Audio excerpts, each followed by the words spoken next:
Hello दोस्तों, कैसे हैं आप सभी। Welcome to the channel. बहुत बहुत स्वागत करता हूं आपका अपने इस चैनल में। आज की वीडियो में दोस्तों हम बात करने वाले हैं आरबीआई असिस्टेंट में पूछे जाने वाले पजल्स की। किस टाइप के पजल्स आरबीआई असिस्टेंट में पूछे जाते हैं एग्जाम पॉइंट ऑफ व्यू से, हम उनको देखेंगे, सॉल्व करेंगे और किस तरीके से हम उनको जल्दी सॉल्व कर सकते हैं वो हम इस वीडियो में सीखेंगे। तो एक रिक्वेस्ट है कि दोस्तों इस वीडियो को आप लास्ट तक देखिएगा ताकि आप किसी भी चीज़ को मिस नहीं करें।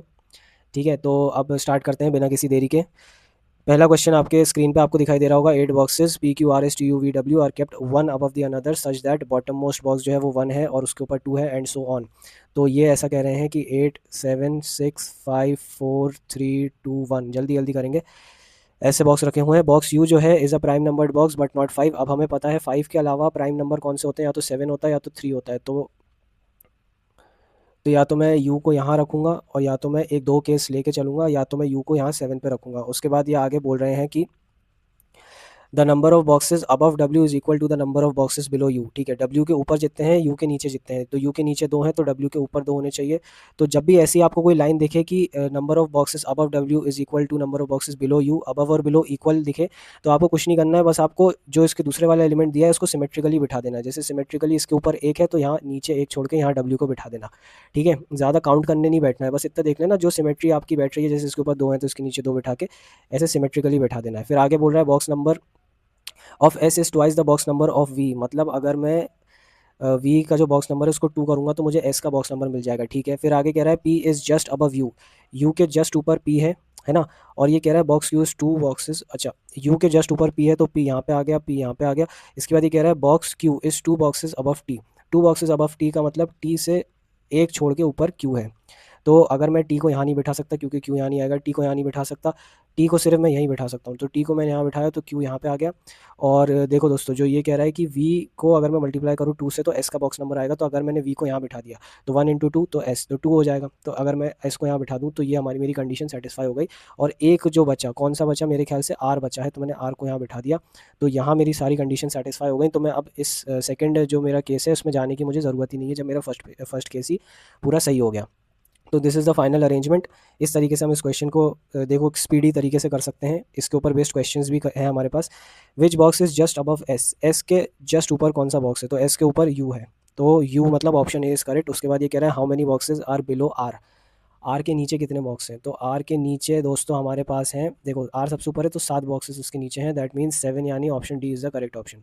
नेक्स्ट क्वेश्चन पे बढ़ते हैं। नेक्स्ट क्वेश्चन ये कह रहा है कि 8% P Q R S T U V W attend a function one after other but not necessarily in the same order. ठीक है, 3% अटेंड अ फंक्शन। ठीक है, अब ये एक के बाद एक फंक्शन अटेंड कर रहे हैं तो मैं इसको ऐसे मार्क कर देता हूँ कि 1 2 3 4 5 6 7 और 8 है ना। एक सेकेंड 7 और 8 थोड़ा ठीक कर लें। 7 और 8, ठीक है। अब जो ऊपर है उसने पहले फंक्शन अटेंड किया है, जैसे नीचे जाते जा रहे हैं वो बाद में फंक्शन अटेंड कर रहे हैं वो लोग। ठीक है, तो अब ये कह रहे हैं 3% attend the function between V and T. V और टी के बीच में 3 लोग जो हैं वो फंक्शन अटेंड कर रहे हैं। T who attends the function after V. अच्छा, जो जो ये हु लिखा रहता है उसका मतलब है कि ये सेकंड एलिमेंट की बात हो रही है, ना कि फर्स्ट एलिमेंट की। ठीक है, तो हु का मतलब टी की बात हो रही है। T attends the function after V, मतलब वी पहले करेगा, उसके बाद 1 2 3 छोड़ के टी करेगा, इसके नीचे बैठेगा टी। उसके बाद ये कह रहे हैं कि more than 1% attend the function after T. T के बाद जो है वो एक इंसान से ज़्यादा अटेंड करेगा। तो अगर मैं टी को यहाँ नहीं बिठा सकता, टी को यहाँ बिठा दिया तो इसके बाद एक इंसान है, तो मतलब इसमें बोल रहा है कि मोर देन 1, तो मैं एटलीस्ट टी को यहाँ बिठाऊंगा।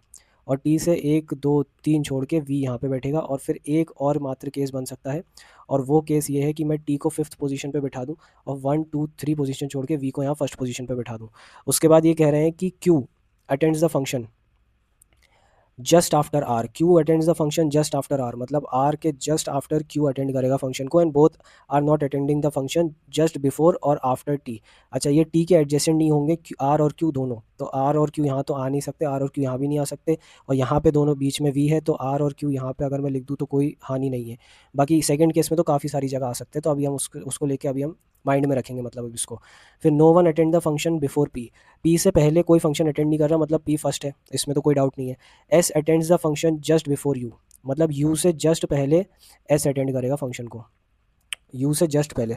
तो मैं अगर यू को यहाँ बिठा दूँ तो एस यहाँ पे आ जाएगा, और एक जो इंसान बचा डब्ल्यू, वो डब्ल्यू यहाँ पे आ गया। तो आप देखो सारे कंडीशन मेरे फर्स्ट केस में सेटिस्फाई हो गए, तो मुझे सेकंड केस में जाने की ज़रूरत नहीं है। ठीक है, तो इस वे में हमने स्पीडी तरीके से इसको बिल्कुल सॉल्व कर दिया है। अभी अगर आपको इस क्वेश्चन में कोई डाउट है तो कमेंट सेक्शन में बताइएगा, मैं उस डाउट को क्लैरिफाई करने की कोशिश करूँगा। बाकी इसके क्वेश्चंस करते हैं। How many person attend function after R, भाई आर के बाद कितने लोगों ने फंक्शन अटेंड किया? तो देखो आर के बाद 1 2 3 4 5, 5 लोगों ने आर के बाद फंक्शन अटेंड किया है, तो मैं ऑप्शन डी इज़ करेक्ट।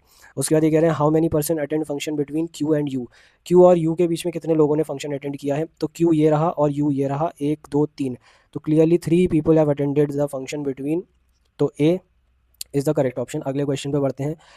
अगला क्वेश्चन ये कह रहा है, अच्छा ये जो टाइप के क्वेश्चंस हैं ये मैं जो है आरबीआई असिस्टेंट के जो प्रीवियस ईयर के जो क्वेश्चन पेपर्स हैं उनको मैंने देखा, उस टाइप के कौन कौन से क्वेश्चंस आते हैं उसमें से, और उसके ऊपर से बेस्ड मैंने ये क्वेश्चंस जो हैं वो आपके लिए लेके आया हूँ। तो आप बहुत ही सीरियसली इसको लेना, क्योंकि आप 95% एक्सपेक्ट करो कि इसी टाइप के क्वेश्चंस आपको एग्जाम में देखने को मिलेंगे, है ना। तो अगर इस टाइप के क्वेश्चंस आपने अच्छे से प्रैक्टिस कर लिए, इसका कॉन्सेप्ट आपने समझ लिया कि कैसे इसको हम सॉल्व, तो आप कर लोगे, ठीक है, बट मेन बात ये है कि 2 से ढाई मिनट के अंदर सॉल्व करना, तभी आप वो कट ऑफ क्लियर कर पाओगे आरबीआई असिस्टेंट का। तो सॉल्व तो अगर मैं आपसे बोलूँ तो शायद कोई जिसको रीजनिंग पता भी नहीं है वो भी शायद इसको 10 मिनट लगे पर वो सॉल्व कर दे, बट मेन ये है कि इसको 1 डेढ़ मिनट या 2 मिनट ज़्यादा से ज़्यादा उसमें सॉल्व करना है, ठीक है। सॉल्व करते हैं। 8 person A B C D A से लेके एच तक are sitting around a square table in such a way that 4 of them sit at corner face toward centre. अब देखो स्क्वायर है तो ज़रूरी नहीं है स्क्वायर बनाना, ठीक है, स्क्वायर बनाने में हमें टाइम नहीं खपाना। अगर हम इसको ऐसे बना लें जल्दी से, तो इसके जो ये डायगनल्स है ना, ये आपके कॉर्नर रिप्रेजेंट करेंगे और जो बीच वाली साइड है वो आपका सेंटर रिप्रेजेंट करेगी, है ना। अच्छा इस टाइप के क्वेश्चंस में एक चीज़ याद रखना कि इन और आउट फेसिंग है ना, तो इसमें कन्फ्यूजन होती है, तो अपन को उसको थोड़ा सा अपने माइंड को खोल के रखना है, ठीक है, माइंड को खोल के रखना है। तो ये क्या कह रहे हैं, such a way that 4 of them sit at the corner वाले जो हैं वो सेंटर की ओर देख रहे हैं, तो कॉर्नर वाले सेंटर को दिखा दो, कॉर्नर वाले ये हैं, इनको सेंटर फेसिंग करा दो। इस केस में हमेशा 2 केस लेके चलना, 2 केस साइमल्टेनियसली लेके चलना, जस्ट इन केस, क्योंकि कभी कभार 2 की ज़रूरत पड़ जाती है, कभी कभार क्या ज़्यादातर, और कभी कभार नहीं भी पड़ती बट कभी कभार पड़ जाती है। और 2 से ज़्यादा भी नहीं होने चाहिए, सिर्फ 2 ही रखना, 2 से ज़्यादा अगर हो रहे हैं तो समझ लो आप कोई गलती कर रहे हो, 2 में कोई भी क्वेश्चन बन जाता है। 4 of them sit at corner face towards the centre and 4 sit in the middle face outside, middle वालों को बाहर फेस करा दो, मिडिल वालों को बाहर फेस करा दिया, ये बाहर बाहर बाहर बाहर, ठीक है। अब क्वेश्चन पे आते हैं, क्वेश्चन यहाँ से स्टार्ट है, main question. D does not sit at corner, ठीक है, डी कॉर्नर पे नहीं बैठा। D sit second to the left of A who sits third to the left of G. अच्छा जी जो है वो कॉर्नर पे नहीं बैठा, तो मैंने जी को यहाँ अगर मैं बिठा दूँ, ठीक है, जी को यहाँ बिठा दो, और जी के third to the left, A who sits third to the left of G, तो अगर मैं लेफ्ट काउंट करूँ तो इस साइड आएगा क्योंकि ये बाहर देख रहा है, तो 1 2 3, तो ए यहाँ पे आएगा।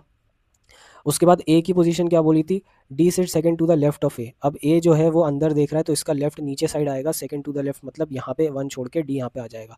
सेम यहाँ पे ए यहाँ पे डी यहाँ पे, कोई ऐसा अभी तक तो मुझे कोई वेरिएशन दिख नहीं रहा। उसके बाद ये आगे कह रहे हैं C sits third to the left of B. अच्छा C sits third to the left of B मतलब बी के लेफ्ट में 1 2 छोड़ के सी बैठा है। उसके बाद ये कह रहे हैं B who is not a neighbour of G, तो बी यहाँ तो नहीं हो सकता, ठीक है। अच्छा अगर मैं बी को यहाँ बैठा दूँ इस पोजीशन पे, तो इसके लेफ्ट में सी 1 2 3 छोड़ के तो ये जगह ऑक्यूपाइड है, सी यहाँ नहीं बैठ सकता, तो मतलब बी यहाँ यहाँ इन दोनों पोजीशंस पे बी नहीं बैठ सकता, बाकी यहाँ यहाँ और यहाँ बैठ सकता है। अब आगे बात करते हैं, only 2 person sit between F and H. अच्छा एफ और एच के बीच में 2 लोग हैं, H who sits opposite to E, H who sits opposite to E, ठीक है। अगर मैं एच को यहाँ बिठा दूँ तो 1 2 छोड़ के यहाँ तो एफ नहीं आ सकता, 1 2 छोड़ के यहाँ भी एफ नहीं आ सकता। अच्छा और एच और ई जो है वो एक दूसरे के ऑपोजिट बिठाएं, तो एक्सेस देखो ये वाली एक्सेस ऑक्यूपाइड है, ये वाली एक्सेस ऑक्यूपाइड है, ये वाली एक्सेस ऑक्यूपाइड है, तो सिर्फ ये वाली एक्सेस फ्री है। तो अगर मैं एच को यहाँ बिठा दूँ तो ई ऑटोमेटिकली यहाँ पे आ जाएगा, और ई ऑटोमेटिकली यहाँ पे आ गया। तो अगर मैं बी को यहाँ बिठा दूँ तो थर्ड टू द लेफ्ट मतलब 1 2 3 सी यहाँ पे आ गया, और एक जो हमारे पास पर्सन बचा है A B C D E F, तो एफ यहाँ पे आ गया, एच से 2 छोड़ के, ये देखो 2 पर्सन छोड़ के एफ यहाँ पे आ गया, तो ये हमारा केस कंप्लीट हो चुका है। इसके ऊपर बेस्ड क्वेश्चंस करते हैं। Find the odd one out, A C E D F, A C E D और F, A corner F corner C corner D corner E mid, E जो है वो मिडिल ऑफ द साइड पे बैठा है, बाकी सब कॉर्नर पे बैठे हैं, तो E is the odd one out. आगे बात करते हैं next question, what is the position of D with respect to B, मतलब बी के रिस्पेक्ट में डी की पोजीशन क्या है। तो बी यहाँ पर है, तो अगर मैं डी यहाँ पर है तो 1 2 3, और ये बाहर देख रहा है, थर्ड टू द राइट बोल दूँ तो कोई दिक्कत नहीं है। Third to the right option में दिख रहा है क्या, बिल्कुल दिख रहा है, third to the right, option number B is the correct option, no doubt. ठीक है नेक्स्ट क्वेश्चन पे आते हैं। नेक्स्ट क्वेश्चन ये है, डेजिग्नेशन वाला क्वेश्चन है ये। ठीक है, 7 person have different designation, CEO पढ़ने की ज़रूरत नहीं है पूरा। ठीक है, बस समझ लो कि 7 डिफरेंट डेजिग्नेशन है। The order of the seniority is same as given, मतलब CEO जो है वो सबसे ज़्यादा सीनियर है, और जूनियर मोस्ट जो है वो CIO है। ये देखो CIO दिया है, ये जूनियर मोस्ट है। तो सबसे पहले सीनियर टू जूनियर हम ऊपर से लेके नीचे तक लिख लेंगे। तो CEO, उसके बाद COO, उसके बाद कौन है CFO, उसके बाद कौन है CTO, उसके बाद कौन है CMO, उसके बाद है अपना CLO के बाद है CIO। ठीक है, हो गया ना 7, 3 3 6 7। ठीक है, अब क्वेश्चन सॉल्व करते हैं, क्वेश्चन पढ़ते हैं, यहाँ से क्वेश्चन स्टार्ट है। 3 designations are between D and E। Okay, D is not the senior most, तो D और E के बीच में 1 2 3 3 डेजिग्नेशन है, और डी जो है वो not the senior most person है but senior to the person who is CTO। अच्छा, CTO के ऊपर डी है और सबसे सीनियर नहीं है, तो ये इन दोनों पोजीशन में डी हो सकता है। तो एक केस में ये लेके चलूँगा कि मैं डी को यहाँ प्लेस करूँ, और एक केस में मैं डी को यहाँ प्लेस कर देता हूँ। फिर आगे ये कह रहे हैं कि 1 पर्सन है। अच्छा, डी के बाद ई को प्लेस करना है, तो ऊपर तो जा नहीं सकता, तो 1 2 3 छोड़ के मैं ई को यहाँ प्लेस करूँगा, और 1 2 3 छोड़ के मैं ई को यहाँ प्लेस करूँगा। ठीक है, उसके बाद ये कह रहे हैं, आगे बढ़ते हैं, 1 person is designation between G and H। 1 person as a designation between G and H, तो ये G है और इससे एक छोड़ के H है। ठीक है, E is just junior to H, E is just junior to H, तो अगर मैं H को यहाँ प्लेस कर दूँ तो कोई दिक्कत नहीं है। ठीक है, क्योंकि E is just junior to H। उसके बाद ये कह रहे हैं कि 1 designation between H and G, तो एक छोड़ के G यहाँ पे आ जाएगा, ऊपर तो जा नहीं सकता, एक छोड़ के G यहाँ पर भी आ जाएगा, क्योंकि ऊपर नहीं जा सकता। यहाँ पर एक और केस बनता दिखाई दे रहा है, DHE, क्योंकि यहाँ पे एक छोड़ के नीचे भी जा सकता है G, फर्स्ट पोजीशन पे भी आ सकता है, तो G यहाँ पर आ गया। उसके बाद ये कह रहे हैं कि E is just senior to, ये तो हो गया, C is senior to H and B is senior to C, ठीक है, बट जूनियर टू A, ये A से जूनियर है। तो अगर मैं देखूँ यहाँ पे, और आगे बोल रहे हैं G is junior to E, तो G is junior to E सिर्फ इसी केस में है, तो मैं इसी केस को लेके आगे बढ़ूँगा। तो सबसे सीनियर यहाँ पे A है, उसके बाद यहाँ पे B है, उसके बाद C है, और फिर H है। तो ये मेरा केस कंप्लीट हो चुका है। देखो, A, उसके बाद B, उसके बाद C, उसके बाद H, और G is junior to H। तो ये मेरा केस जो है ये कंप्लीट हो चुका है। ठीक है, इसके ऊपर बेस्ड क्वेश्चंस देखते हैं। Question number 1, how many person are designated between H and A। H और A के बीच में, तो A ये है और H ये है, तो 1 2 3 पर्सन आर डेजिग्नेटेड। तो option E would be the correct option. Who among the following person is immediately senior to G। Who among the following person is immediately senior to G, तो immediately senior to G E है, तो E मतलब option D is correct. ठीक है, तो अभी के लिए इतने क्वेश्चन थे दोस्तों, बाकी आगे के क्वेश्चंस मैं नेक्स्ट वीडियो में लेके आऊँगा। आई होप आपको ये समझ में आई होगी, आपको एक इंसाइट मिला होगा कि किस टाइप के क्वेश्चंस आपके RBI असिस्टेंट के एग्ज़ाम में आपको देखने को मिल सकते हैं, किस टाइप के पजल्स, मेनली पजल्स पे थी ये वीडियो। बाकी दूसरे क्वेश्चंस की वीडियो भी मैं आगे लेके आऊँगा। अगर आपको वीडियो अच्छी लगी तो लाइक कीजिएगा, चैनल को सब्सक्राइब कीजिएगा, और बेल आइकन प्रेस कर दीजिएगा ताकि हर वीडियो की नोटिफिकेशन आप तक पहुँचती रहे, और उसके बाद शेयर भी कीजिएगा दोस्तों। बाकी इतना अगर आप कर देंगे तो that would be very helpful. Thank you so much, I hope आपको समझ में आया होगा। कोई भी डाउट है तो कमेंट सेक्शन में बताइएगा मुझे, मैं बिल्कुल उसको क्लैरिफाई करने की कोशिश करूँगा। तो ठीक है, मिलते हैं अगली वीडियो में, तब तक के लिए thank you so much for watching. ठीक है, मिलते हैं, बाय बाय, टाटा, जय हिंद, जय भारत।